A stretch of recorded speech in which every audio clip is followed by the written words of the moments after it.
Prime Minister Narendra Modi recently launched the National Vehicle Scrappage Policy.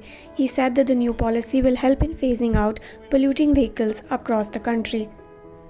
While the government's decision is being seen as a move to protect the environment, it raises the question whether India is really prepared to deal with the environmental concerns that would come up with scrapping old vehicles.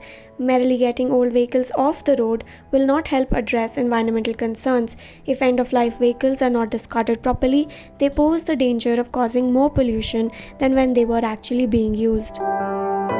The scrapping sector in India is largely unorganized and unregulated. Mahindra and Mahindra was the first to set up a fully automated and organized vehicle scrapping and recycling unit in India in 2018. The Noida-based facility was set up through a joint venture with government-owned PSU MSTC. Other scrapping facilities across the country are not organized to ensure that the scrapping process is environmental friendly. Suzuki Motor Corp, Toyota Motor Corp, and Tata Motors are now braced to set up organized scrapping facilities ever since the government announced the policy in the parliament. With the policy expected to increase scrappage of old vehicles, car makers are now stepping in as this offers them an additional source of revenue. These companies will be using international technology to ensure complete solid and liquid waste management in accordance with globally approved quality and environment standards. The Prime Minister virtually oversaw the signing of 7 MOUs for setting up of registered vehicle scrappage facilities in Gujarat and Assam. While all these may take time to materialize, with the scrappage policy coming into immediate effect, India is likely to see a surge in disposal of old vehicles. And if these end-of-life vehicles are not disposed of and recycled properly, they could lead to more pollution and environmental hazards.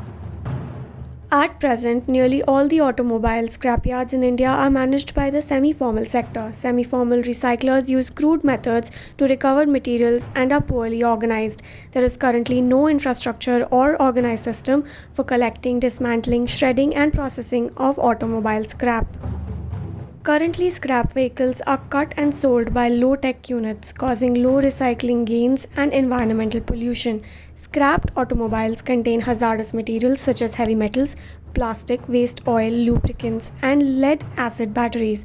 In the absence of proper safeguards, their dismantling releases toxic gases, oil fumes, and dust into the environment. When batteries, tires, and paint from scrap vehicles begin to decay, they emit hazardous substances, causing a considerable amount of air and groundwater pollution. Scrap dealers often drain the coolant and other liquids into the ground, which seep in and contaminate the groundwater. Car batteries have acids and oils that may leak and cause more harm as the vehicle deteriorates. The brake shoe, clutch, plates, and discs contain asbestos that are carcinogenic and hazardous to human health. Asbestos is mostly crushed with the vehicle and not removed for reuse. Asbestos particles become airborne while shredding, adding to air pollution. Car tires are mostly left to rot in landfills, which eventually collects methane. The durability and non-biodegradable nature of tires adds to pollution. In 2018, an NGO called Chintan reported that nearly 60% of tires from scrapped vehicles in India are either dumped or set on fire in landfills. Rubber burning leads to emission of carcinogenic pollutants like polycyclic aromatic hydrocarbon, dioxin, furans, and oxides of nitrogen.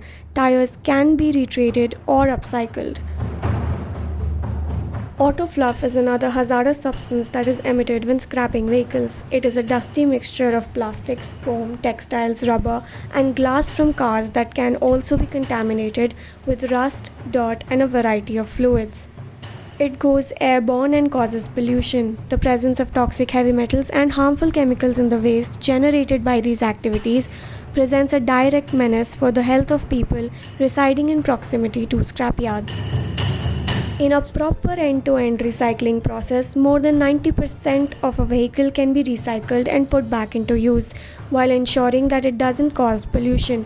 Retiring old vehicles can have only a small impact on air pollution, but even as the government moves forward with the policy, it remains to be seen if it can ensure that the scrapped vehicles don't end up adding to existing pollution woes.